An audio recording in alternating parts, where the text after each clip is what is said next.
leluhur kita lebih dekat dengan Yang Tunggal, dengan Allah Subhanahu wa Ta'ala dibanding leluhur mereka. Ada yang hilang dari pikiran dan rasa orang Sunda. Yang hilang adalah pertama, keterikatan dirinya dengan leluhurnya. Dia hilang keterikatan dengan ibu dan bapaknya. Dia hilang keterikatan dengan kakek dan neneknya. Dia hilang keterikatan dengan buyutnya, dengan bauknya, dengan janawarengnya, dengan udeg-udegnya, dengan kaisyurnya terlalu jauh. Anak-anak kita hari ini tidak tahu siapa nama buyutnya. Anak-anak kita hari ini tidak tahu dia leluhurnya siapa, berasal dari mana, DNA-nya dari mana, genetikanya dari mana. Ini adalah sebuah upaya sistematis untuk apa? Untuk menghilangkan ikatan emosional, terutama orang Sunda dengan leluhurnya. Kemudian orang lain datang dari negara lain ke sini, tiap hari membanggakan leluhurnya, tiap hari bercerita keunggulan leluhurnya, tiap hari kita harus mendengarkan riwayat-riwayat leluhurnya. Setelah itu kita bermahabbah pada mereka, menghormati mereka, mendewa-dewakan mereka, dan kita menganggap diri kita lebih rendah dari mereka.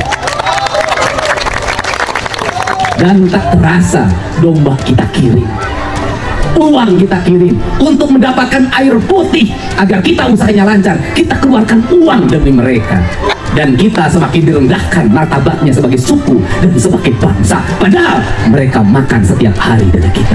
Cerita-cerita dalam setiap hari yang kita dengarkan adalah cerita hebatnya leluhurnya orang lain, solehnya leluhurnya orang lain. Dan saya katakan, leluhur kita lebih soleh dibanding leluhur mereka, leluhur kita lebih baik dibanding leluhur mereka, leluhur kita lebih beradab dibanding leluhur mereka, leluhur kita lebih dekat dengan Yang Tunggal, dengan Allah Subhanahu wa Ta'ala dibanding leluhur mereka. Sifat yang rendah diri ini berdampak pada apa? Kehilangan identitas diri. Kehilangan identitas diri. Apa yang hilang? Hilangnya tradisi bahasa, ngomong Sunda ngestekahar. Hilangnya tradisi makanan, seolah-olah kalau makan pakai jari tangan tanpa pakai sendok itu tidak beradab. Saya katakan, makan yang paling beradab itu tanpa sendok. Makan yang paling beradab itu tanpa kursi. Makan yang paling beradab itu pakai daun, bukan pakai kertas nasi, bukan pakai kertas plastik. Karena daun bersumber dari tanah kita, dari kebun jauh kita, dimakan oleh kita akan kembali ke tanah. Kertas nasi, kertas plastik yang kau makan berasal dari pabrik, ketika balik dia tidak balik, harus diangkut pakai truk sampah, dibawa ke TPA, menimbulkan polusi, biaya negara yang mahal. Cerita-cerita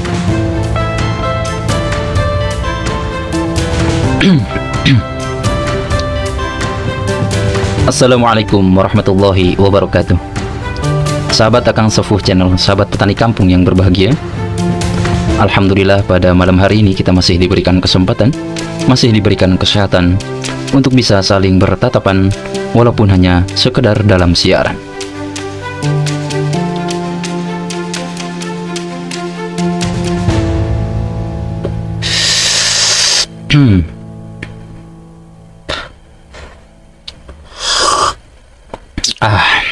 Segernya nikmat dak, cobaan ge kopi pahit. Oke lah sahabat Akang Sepuh Channel, sahabat petani kampung yang berbahagia, tadi kita sudah melihat cuitan video ceramahnya, orasinya Kang Deddy Mulyadi. Sangat tegas memang, ini mengingatkan kepada kita semuanya, terutama warga Jawa Barat ya, warga Pasundan, umumnya bangsa Indonesia. Kenanya apa? Karena kita yang lupa diri, lupa leluhur, lupa tanah kita sendiri. Nah, kita barusan menyaksikan sesuatu yang tidak biasa. Ceramah yang bukan asal bicara, tapi bicara dari kedalaman rasa. Dari perut bumi tempat kita berpijak, dari nadi bangsa yang mulai kehabisan denyut. Anjay. Alhamdulillah lah.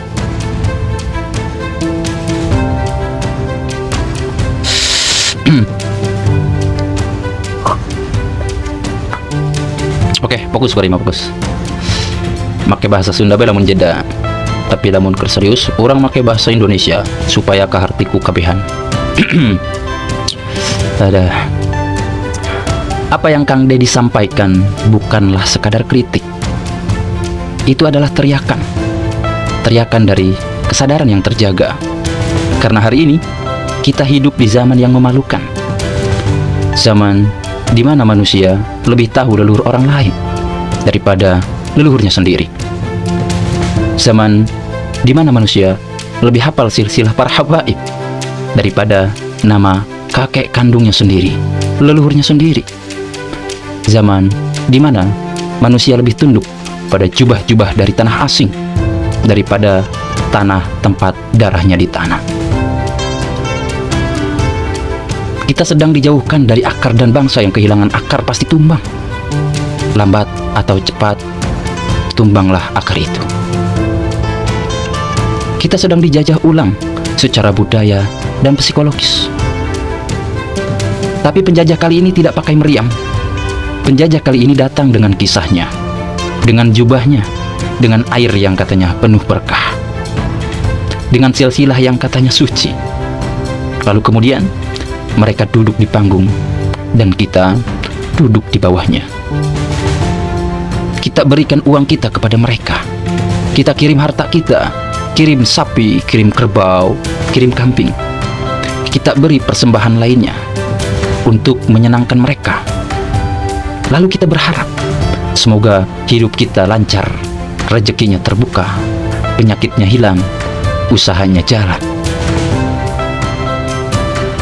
Ketika kita sadar, sementara siapa mereka itu?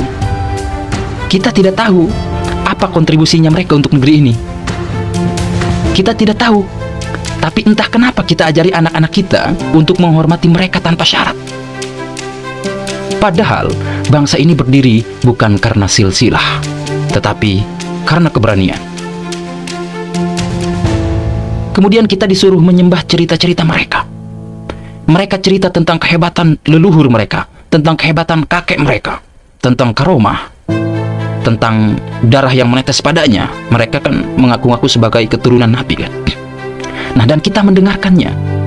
Kita bahkan sampai menangis, sampai menyembahnya mereka, mempertuhankan mereka.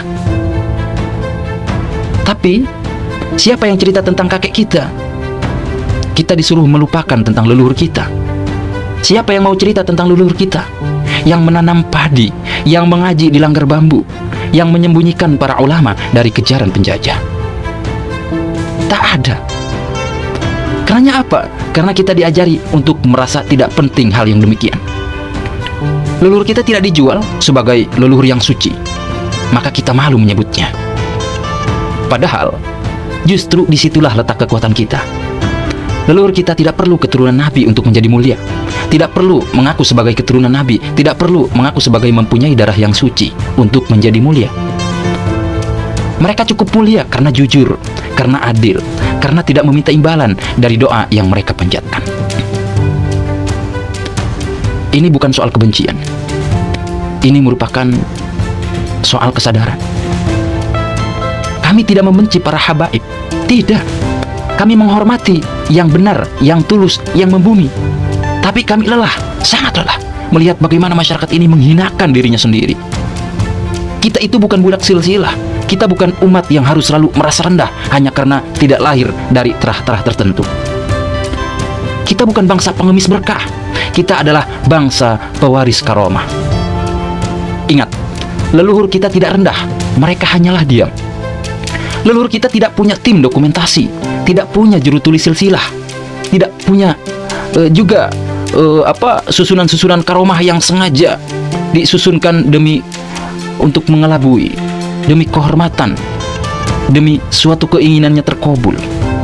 Leluhur kita tidak bisa naik mimbar setiap hari menceritakan karomah-karomahnya, tapi mereka hidup dalam ketulusan.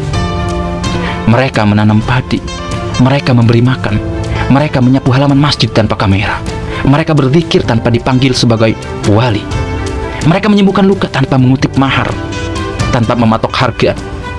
Mereka tidak cari panggung, karena mereka adalah panggungnya itu sendiri. Lalu datanglah mereka mengklaim sebagai darah suci, dan kita pun langsung sujud kepada mereka. Sangat lucu sekali. Padahal air Zam-Zam bisalah dibeli. Padahal kisah bisa disusun. Padahal terah bisa dipalsukan.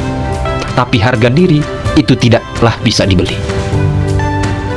Maka hari ini saya bicara bukan untuk menghina siapapun, tapi untuk membangunkan kita semua. Sudah cukup bangsa ini jadi pengikut cerita, jadi pengikut khurafat dari mereka-mereka yang selalu mengandalkan cerita karomah yang dongeng dari segi khurafat dari leluhurnya. Sudah cukup kita kirim domba demi mereka. Sudah cukup kita mengirimkan uang, memberi sesembahan demi air berkah yang katanya mendapat syafaat cucuran doa langsung dari Nabi Muhammad SAW. Sudah cukup kita panggil para pendatang dengan gelar mulia, sementara anak petani kita sendiri kita rendahkan. Sudah cukup. Cukup sudah. Kalau anak kita hari ini tidak tahu siapa buyutnya, maka nanti mereka juga tidak akan tahu siapa dirinya. Dan bangsa yang tidak tahu siapa dirinya akan diperintah oleh siapa saja. Na'udzubillahi min dzalik. Bangkitlah, bukan untuk membenci siapapun, tapi untuk mencintai diri kita sendiri. Hormati semua orang, tapi jangan rendahkan martabatmu demi darah yang tak pernah kamu lihat. Leluhurmu bukan orang kecil. Mereka diam bukan karena lemah, tapi karena mereka tahu Tuhan itu maha melihat, bukan maha mencatat garis keturunan. Semoga kita semua disadarkan akan kepalsuan-kepalsuannya mereka. Habib Ba'alwi ialah para imigran dari Yaman. Mereka bukanlah keturunan Nabi. Mereka hanya sebagai pengklaim nasab Nabi yang suci, yang mana tak terbuktikan nasabnya. Sesuai dengan penelitian Kiai Haji Ahmaduddin Utsman, sesuai dengan manuskrip, sesuai dengan sejarah, sesuai dengan bukti kitab Suzaman, sesuai dengan disiplin ilmu lainnya, semisal genealogi DNA dan rijalul hadis. Sadarlah wahai sahabatku sekalian, sabarlah wahai dulur-dulur di tanah Pasundan.